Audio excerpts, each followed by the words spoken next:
How's it going, guys? We have a great episode for you this week. We are recapping UFC 251 from this past weekend. We got some great in-fight analysis from three of my great friends. Hope you guys enjoy.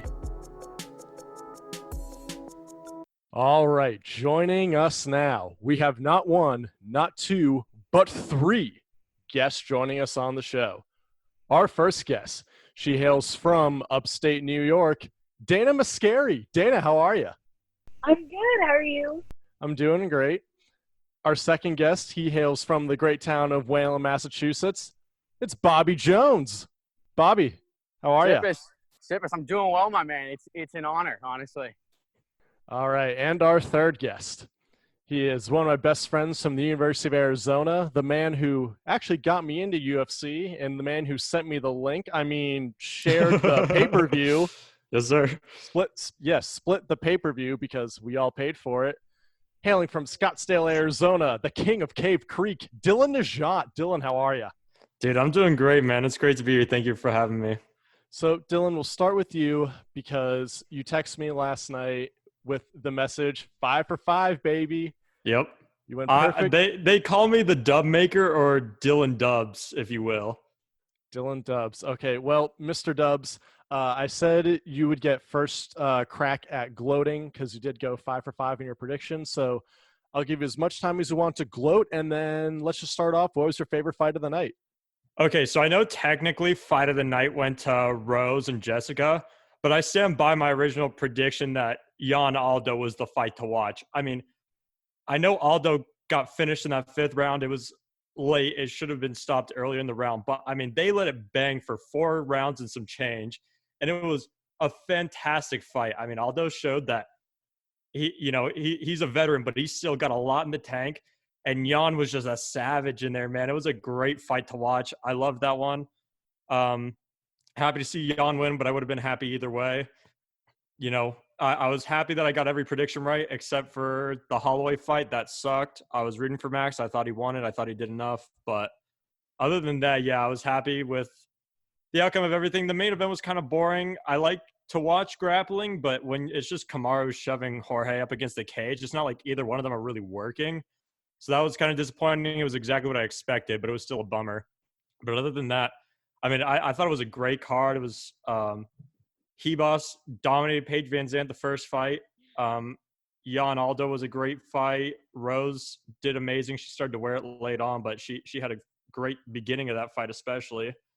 I thought especially the first 3 fights of the main card were stellar. And then the Holloway-Volkanovski fight was also great. It just was bad judging, and that really tainted the whole thing for me.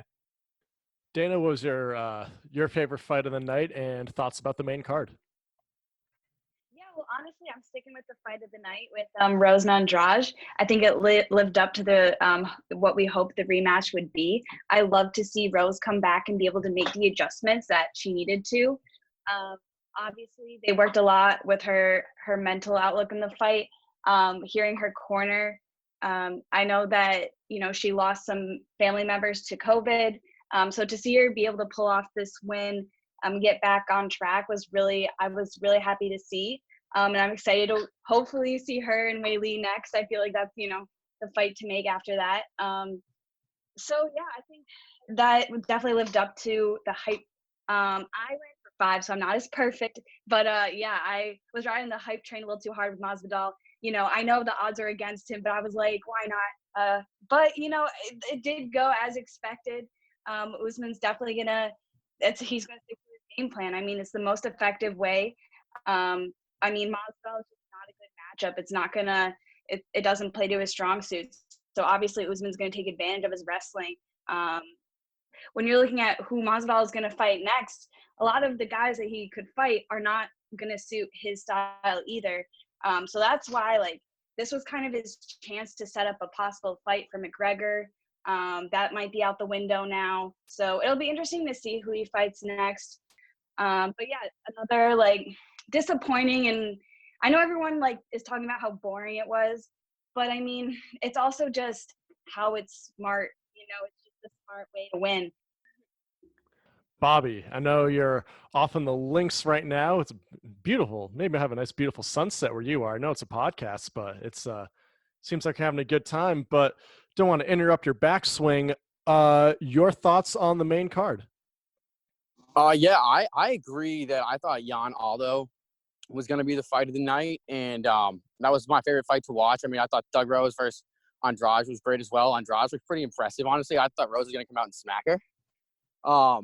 Aldo, look, I mean, Aldo, I like the line on him a little better. He was like plus 180, around plus 220, kind of moved around. And I thought with, his skill set, that's good value. But Jan looks like a monster, and I don't really see that belt going anywhere anytime soon. I agree the fight could have been stopped a little earlier, but I mean, Aldo's a beast. I think they wanted to let him hang in there for a little bit, but it looks like he wasn't going to get anything done.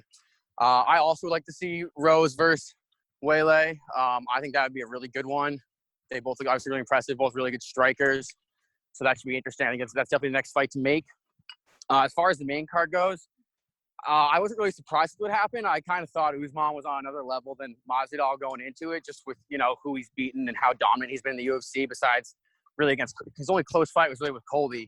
I think they're kind of the only two to, deserve that belt. Now, there's a lot of good guys in that division, Edwards, as she said, and Burns, and, other guys you can talk about like Jeff Neal, who knows. But, no, I thought it was a good night of fight. Sorry that I'm walking on the ground right now. I hope it's not ruining the audio.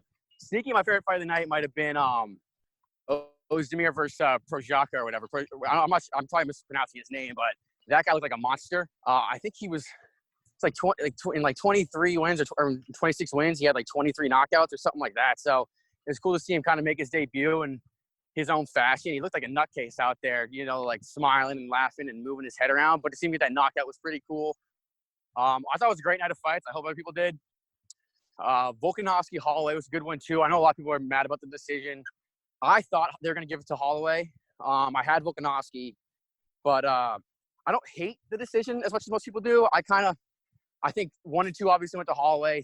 3 could go either way, probably Holloway's. But in a 5-round fight, if you're winning rounds 4 and 5, I kind of like to lean towards that person as the winner, just because they're the ones who aren't gassed out by the end of it. If you're taking control by the end of the fight, I kind of feel like you sort of deserve to win that. But Holloway did have a pretty clear 1-2, probably got 3. So, I mean, I think there's going to be a third fight coming up, no question. Maybe Volkanovski will have to defend his belt against someone else, give someone else a chance. But, no, I mean, great night of fights. Glad you guys enjoyed it too.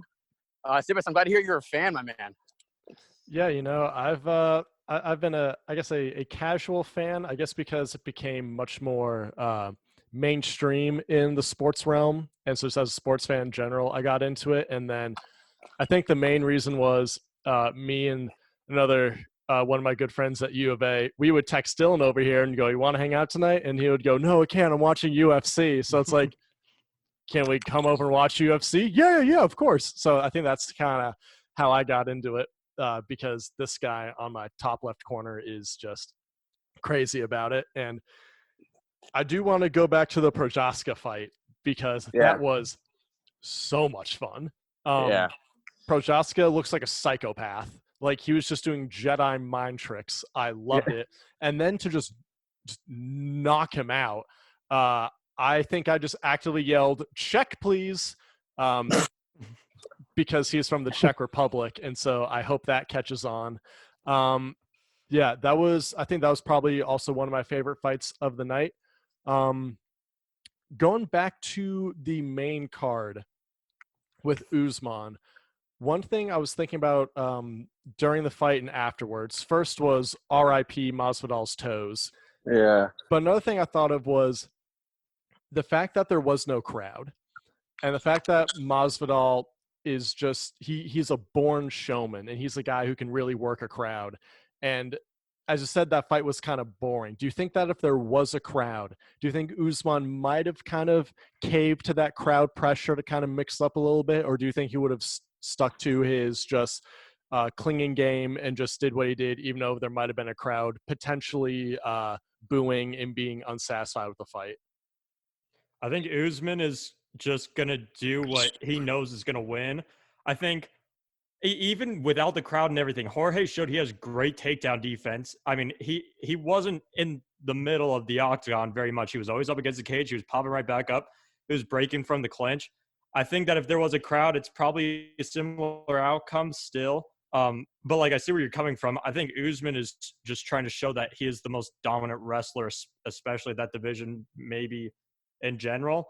And I think it probably would have been the same game plan, just because that's what was going to get him the dub, and ultimately that's what he's looking for. He's just trying to build on his legacy. But I mean, Jorge might feed off the crowd more than Usman would respond to it. So that is a possibility. I mean, saw him fight Covington. Just because Covington is also such a talented wrestler, he had to switch it up, and that's really the only reason. Like, I feel like Usman changed his game plan. Like, it wouldn't make sense. Yeah, I think apart from Usman being an absolute monster, physically, and how talented he is, he's smart, and I think no matter what crowd, no crowd, he would have fought that the same way, just because that's how he's gonna get the win. I mean, of course, we want to see him stand and brawl with Masvidal, and I mean, he's someone who can stand and fight, but he's not the striker Masvidal is. Everyone knows that. So I think he probably would have just stayed with the ground and pound, try to get him down. Masvidal actually impressed me, honestly. I know he kind of got dominated, but I didn't think it was going to take that much for Usman to take him out. I thought he was going to kind of ragdoll him a little bit, but it did seem like Masvidal's takedown defense was proven to be stronger than I had expected. So that was cool to see. I think a lot of people actually really impressed, more so than I thought. Andrade's another one. So I thought it was a cool main event. I don't really know if the crowd would have changed much, to be honest. At the end of the day, they're just fighting. Yeah, I was also impressed with Masvidal's takedown defense, especially too. Like, obviously, I felt like his first couple rounds. I mean, I didn't feel like his pace was sustainable, especially with the short. Like, he had 6 days. Obviously, it's been talked about. But it's I mean, of course, he's been in shape. He's staying in shape. Really, Usman was like the only fight that he's really been preparing for this whole time. But yeah, I agree. I was impressed with his takedown defense. All right, let's talk some prelims because I love the prelims. I love the fact that they're free, so that's very nice, even though I definitely paid for the pay-per-view like all of us definitely did.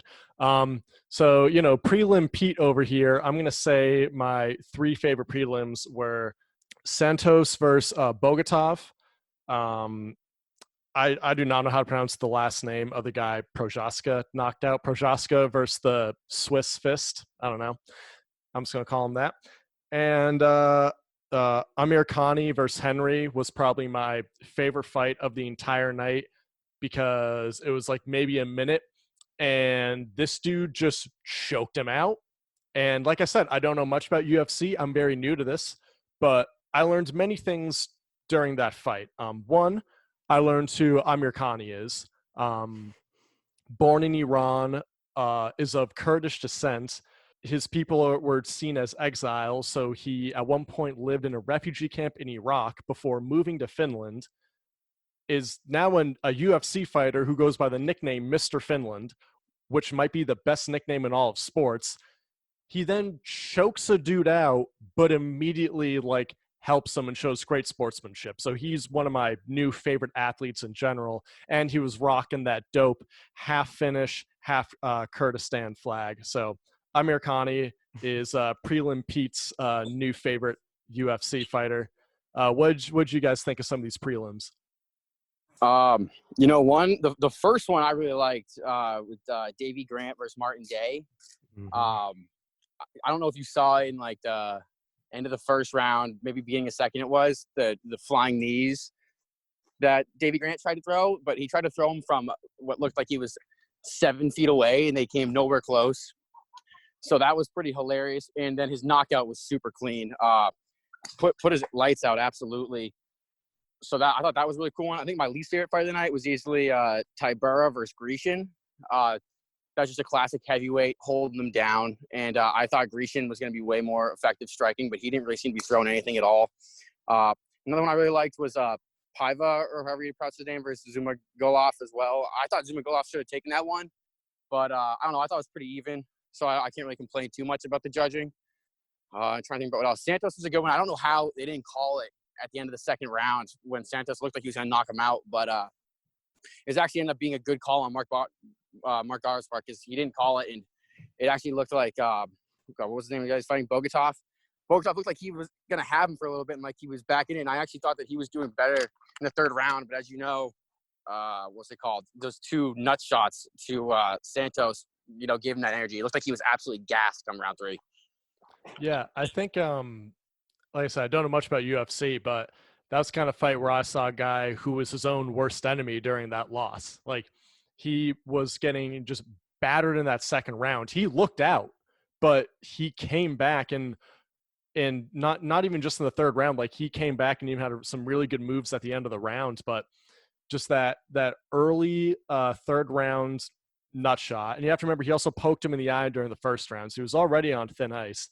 Now I thought he kind of pulled a like a Rafa Nadal, like in tennis when Rafa Nadal kind of needs an extra break, he will hurt his ankle or something.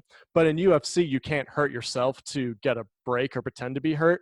So I feel like he kind of, this is just my theory, hit him in the nuts on purpose to get that nice little 5-minute breather.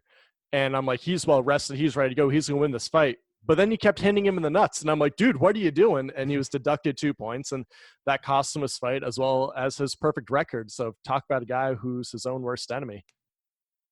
Yeah, those 2 points are definitely well warranted. Like he gave him, ample warning. I can't believe it happened twice. And then there was that eye poke too. So it was like, just what are you doing? Really? Definitely getting in his own way.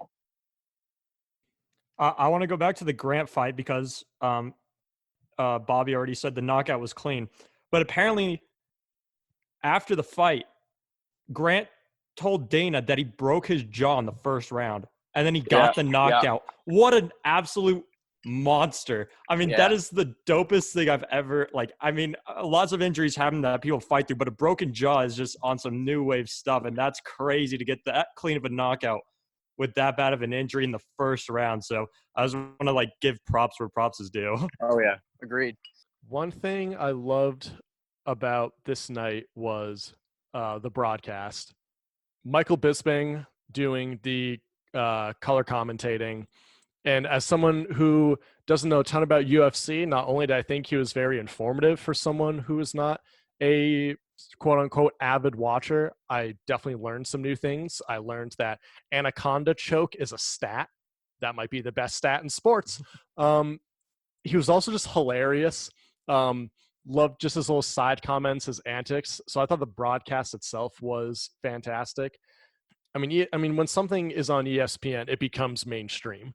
When something isn't on ESPN, it kind of loses that mainstream feel. Like you can compare the UFC and ice hockey. The second the NHL was off ESPN, that became a kind of niche sport. MMA, UFC, kind of a niche sport. That's now on ESPN. It's becoming more mainstream. Hell, I was watching those fights with my dad, and my dad's like, oh, this is interesting. This is the dude where that TV will always be on Tennis Channel. So I think Dana White, as much as a Massachusetts asshole he is a genius. And honestly, you can't make MMA mainstream without being an asshole. So I just think all around the UFC is, from a business standpoint, doing some really fascinating things. So wondering what your guys' thoughts are on that. I think that the COVID has been really helpful for UFC just because they're the only sport that's really been going strong for a while. Amidst all of it, people don't have much to watch. So people who maybe have only seen the McGregor fights or something like that, are getting more into it, hopefully. I'm someone who started watching watching consistently around my junior year of college. So that's 2018. And, I'm someone who has no experience with, any sort of martial arts whatsoever. But, I feel like I'm learning pretty quickly just kind of, the terminology. And I try to watch it every chance I can. We got Wednesday coming up, Calvin Kattar versus Dan Ige. I think that should be a really good one. Kattar's Methuen boy, which is pretty cool. So not too far away from us, Tsipis. So I think that'll be an interesting one. And then we got another one on Saturday. So I think Dana's awesome at his job. Like you said, he is a classic Massachusetts asshole, and he's the only guy who's going to say the things he says. You certainly won't see, Goodell saying something like that to the media because he really has no filter. But I think for UFC, it's perfect, honestly. And I think he's done his job real well. Maybe could tone it down at some points, but he is who he is, and you just gotta let him roll with it for sure. Yeah. So me and my buddy talk about this all the time. I have another buddy who's super big into UFC. And we always say, like, you can say whatever you want about Dana as a person, but from a business standpoint, I mean, he is absolutely stellar. He is exactly what the UFC needs. He just re-signed to remain present, I think last year, 2019. And I mean, it was such a no-brainer decision for them to like re-sign him because he does so many smart things for that sport. He's willing to shell out money to get UFC Island to avoid these travel bans and random stuff because of COVID-19. I mean, you can say what you want about him as a person, but from a business and marketing perspective, he knows what he's doing better than anybody could. So he's perfect for the UFC. And I mean, he's done a lot of good stuff now and before, obviously. He's been great for the sport. Dana, you share a name with Dana White, so you can probably get into his head better than any of us. Any thoughts? Oh, I don't know. I mean, I couldn't say it any better. He's exactly who the UFC needed this whole time, and he's just elevated the sport to the level it is now. And I'm sure he's just going to keep growing the sport. Do I like him as a person? I mean, no. I mean, he's a tough guy. He's rough around the edges, but also, I mean, I can see a charm to that, and I can see how it could appeal. I mean, I don't love how he attacks other journalists and the media a lot. You know, as a person, questionable. Businessman, though, I completely agree. He knows what he's doing, and I wouldn't want the UFC in anyone else's hands. So there are rumors that Dana White might be fighting my favorite sports journalist, Dan Le Batard. And obviously, obviously Jorge Masvidal being a friend of the Le Batard show, Stu Gotts, the co-host of the show, was once in his corner, or not in his corner, during the weigh-in, during the BMF fight. So I would love to see Dana versus Dan, Beauty and the Beast. I don't know who would be Beauty, who would be Beast, but that's a fight I'd love to see. And I think I'm going to say over under 20 seconds. 20 and a half seconds how long Dan Le Batard could last in that fight. And I'm going to take the over. Well, Dana, I mean, before the UFC, like early on in his, life, taught a form of boxing. So this man, I mean, he doesn't just do the business aspect of fighting. He knows a lot about MMA, and he used to teach boxing at a certain form. So I think that I love Dan. I think he could maybe last 20 seconds, but it'll be close. I don't know. That's tough. I don't know. I feel like with Dana's ego, and he would never live it down. I feel like, yeah, I don't know if he could last 20 seconds. I have no idea what Dana's fighting experience is like. I'd imagine he has some. It's kind of, it might have been a way of him getting into where he is now. But that's a pay-per-view I would most certainly buy. To see Dana in the octagon, that's something I would never, ever question. I think that'd be super fun to watch. I don't really know how big Dan Le Batard is. I imagine he's a pretty sizable guy. I mean, I certainly wouldn't want to fight him, but no, I think if they actually are serious about doing that, that is something I think the people would 100% want to see. Yeah, what do you think the chances are of this actually happening? Well, as an avid listener of the Dan Le Batard show with Stu Gotts, they call themselves the marching band to nowhere because they hatch these crazy ideas and then a week will pass and they'll just kind of forget about it. But because there is literally nothing else going on except for European soccer, which I don't have a problem with, but like there's nothing else going on. And I think after, baseball and maybe the NBA and maybe the MLS, their kind of whole seasons crash and burn due to COVID, ESPN might be in such a pickle that they might force Dan Le Batard to fight Dana White, whether he likes it or not. I think it would be a great charity match for sure, which is what they were talking about.